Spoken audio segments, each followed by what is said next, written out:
Vriende, vandag kom ons by die laaste van Jesus se kruiswoorde en dit was 'n besondere reis saam met die Here Jesus aan die kruis. Môre het ons die voorreg om die opstanding te vier van die Here Jesus wat lewe.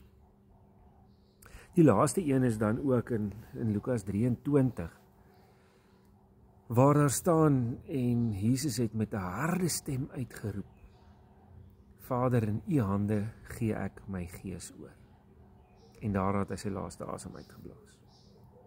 Lukas is die evangelis wat daardie woorde van Jesus dan sê, die ander impliseer dit wel. Johannes sal byvoorbeeld 19 vers 30 sê Johannes moes dit is volbring en daarna het hy sy kop vooroor gebuig en het hy sy gees oorgegee.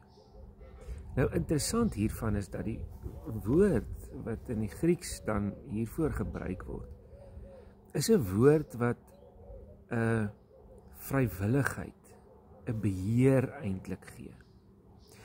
So wat hy eintlik sê is, hy sê ek gee my gees oor. Nie die dood het my gees kom neem nie. Nie die dood het oorwin nie, maar ek gee my gees oor. Jesus is steeds in beheer. Johannes 10 vers 17 en 18 staan daar: om hierdie rede het die Vader my lief, omdat ek my lewe aflê, sodat ek weer kan opneem. Maar hoor nou hier, vers 18: niemand neem dit van my weg nie, maar ek lê dit uit myself af. Ek het volmag om dit af te lê en ek het volmag om dit weer op te neem. Hierdie opdrag het ek van my Vader ontvang. So wanneer hierdie so pertinent gesê word, dan sê dit, die Here, God, het beheer geneem. Die duiwel het nie oorwin nie, die dood het nie oorwin nie, deur sy lewe weg te neem nie.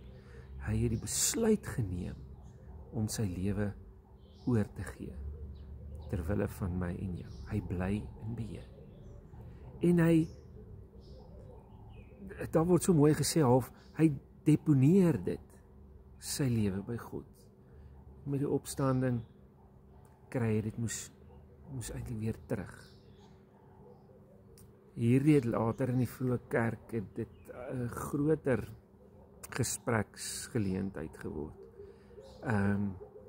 Ons lees van Stefanus wat ook hierdie woorde gebruik het om te sê ek gee my gees aan die oor. Hy sê net ja, waar Jesus sê ek gee dit aan die Vader, Jesus se volgelinge sê ek gee dit aan die Here Jesus oor.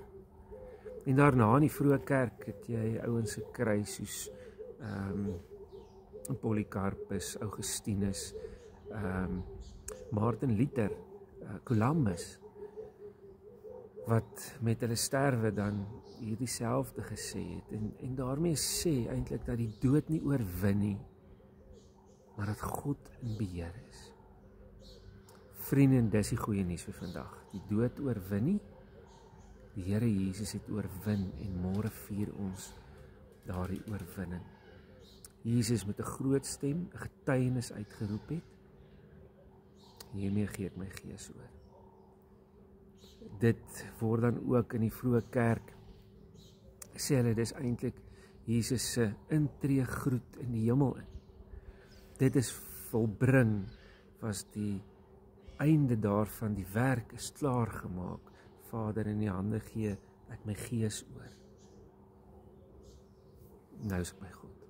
Vriende, mag dit in jou lewe so wees. Mag jy ook 'n lewe saam met die Here leef, met die wete dat hy oorwin het, dat daar lewe is en dat ons opgewonde daaroor kan wees.